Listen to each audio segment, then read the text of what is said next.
This is Channel 2 News, coverage you can count on. Governor Sandoval has ordered all flags lowered to half staff at state, public grounds, and government buildings to honor the victims of Wednesday's shooting. Our continuing coverage from San Bernardino tops Channel 2 News at 6:30. Good evening, everyone. I'm Kristen Remington. And I'm Jeff Martinez. The governor's order coincides with a proclamation from President Obama calling for flags to be lowered at federal buildings and military posts. As the investigation continues in Southern California, we want to clear up any confusion with some of the terms being used in this particular case, like what makes one case an act of terrorism and another a mass shooting. We sent Aaron Breen out to define those terms for us. It would seem that any act that invokes terror would be terrorism, right? But according to political science professor Fred Locken, you have to define it carefully. A personal vendetta is different than acting on behalf of a group, and terrorism is defined by evidence. Evidence would normally be someone taking credit for it. ISIS sending out emails indicating, haha, we got you in San Bernardino. Or it would be a manifesto indicating that this was done for a political cause. And that shooting in San Bernardino could confirm something that up until now has only been suspected. This would be a confirmation that we do have cells. We have a feeling that this might be a very large cell. They were preparing for another kind of terrorist attack. Is that terrorist attack going to come? Which brings us to defining radicalism. Sure, it means people have gone to extremes, but in terms of terrorists, being radicalized means extremes beyond our comprehension. Radicalized means bringing back their pride in Islam and their willingness to die for Islam. They say radicalism is most often spread through propaganda and fueled by the internet. And fighting it is fighting something we can't really understand. When you're fighting an enemy like that, it's extremely difficult because they're not going to do commonsensical things. They're not going to do predictable things. They're going to be willing to blow themselves up. They're going to do things that are not within the normal structure of civilized society today. Which brings us to the weapons used. Exactly what is an assault weapon? Sharon Oren is a weapons expert. When you're talking about an assault weapon, by definition, is a firearm that has the capability of shooting more than one shot with each pull of the trigger, which means it has the safe position, a fully automatic fire capability, and a semi-automatic capability. A lot of guns sold look like assault weapons, but they aren't. And in recent events, a lot of guns purchased legally have been altered. And all of those factors actually make fighting terrorism even harder. In Crime Beat now, Sparks police are searching for a suspect who allegedly robbed a bank this afternoon. The incident happened at the First Independent Bank on the 700 block of Sparks Boulevard. Authorities say the lone male suspect threatened the bank employees and fled into a nearby apartment complex parking lot with an undisclosed amount of money. No one was injured. That's the good news. The suspect is described as a man in his 20s, approximately 6 feet tall, with a slender or medium build, olive complexion, bad teeth, and a prominent nose, we're told. He was wearing a gray sweatshirt and a knit cap with a pom-pom on it.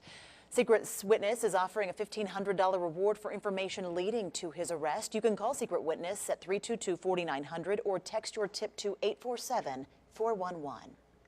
And turning to Crime Beat, the Reno Police Department is investigating an overnight shooting at a bar right across the street from the University of Nevada. Police were called out to the Little Waldorf Saloon just after 1 this morning. They say 2 men got in a fight inside the bar. One of them shot the other. One victim was taken to a local hospital with unknown injuries. Police are now looking for 2 people of interest. The first is described as a black man who has dreadlocks with the tips dyed blonde. He fled the scene in a black Nissan.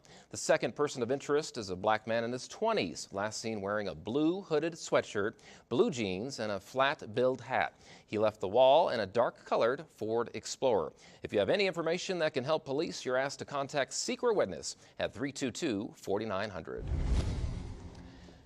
And Sparks police are looking for a suspect who they say fired into an unoccupied vehicle. It happened at the intersection of Pyramid Highway and Disc Drive around 7 o'clock yesterday. Officers responded to a report of road rage incident. Police say the victim was working as an armed, marked security guard for a private company when the suspect vehicle cut him off. That vehicle waited for him to pass, then fired 2 shots at the security vehicle. The victim was not injured. The suspect is described as an unshaven man wearing a knit cap, and the suspect vehicle is a silver sedan, late 90s or early 2000s. It was last seen heading northbound on Pyramid Highway. And if you have any information that can help police in either case, you're asked to contact Secret Witness at 322-4900. Sparks police really need your help finding a teenager who went missing yesterday without his medication. Police say 15-year-old Jeremy Schneider left Reed High School around 2:45. He left before his mother was supposed to pick him up. He's 5'8", 120 pounds with black hair and brown eyes. Take a good look there. Police say he wears a shark tooth necklace and a black and orange watch. If you've seen him, call Sparks Police at 353-2231. And investigators have identified 2 persons of interest while looking into burglaries at the Granite Construction Southeast Connector job site. That's in the Hidden Valley area earlier this year. Martin Joseph and Gina Smith were arrested on unrelated charges Tuesday afternoon after they fled from sheriff's deputies attempting to make a traffic stop. They say detectives following up on the arrest located property from the October and September burglaries at the Granite Construction site. Detectives believe that it is very possible that additional property from these burglaries may have been sold to unknowing people. That property may include blades, drill bits, generators, including a large industrial one, water pumps, and other construction equipment. If you know anything about either burglary, call detectives at 328-3320.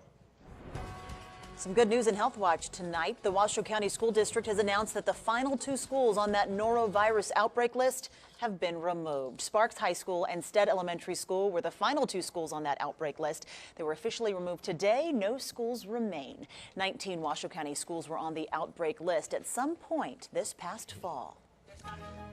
And looking to our community, in a 12-year tradition to feed the hungry, 2 local teens will set up a coffee stand tomorrow with all the proceeds going to the Food Bank of Northern Nevada. Starbucks donates the coffee for the stand, and most of the baking is done by Keenan Herman and Cyrus Mosassi. Their efforts have provided thousands of meals throughout the years, and last year the stand donated more than $2,000, and that's equivalent to about 7,000 meals.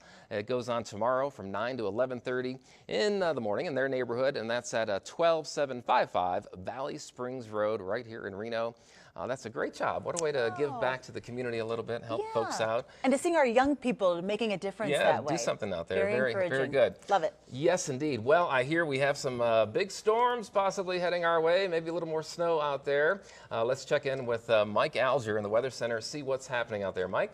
Yeah, I think we do have some storms coming our way, Jeff. It looks like at this point, a couple days with fairly mild and warm conditions, but as we get toward the latter part of the week, some definite storm activity coming in. The clouds we see today are really not likely to produce any kind of precipitation. You can say all the storm track at this point is moving up there to the north of us. If we look at the future satellite and radar over the next 24 hours, again, a lot of cloud cover kind of being drug across the northern part of the state, but all the showers staying up there to our north.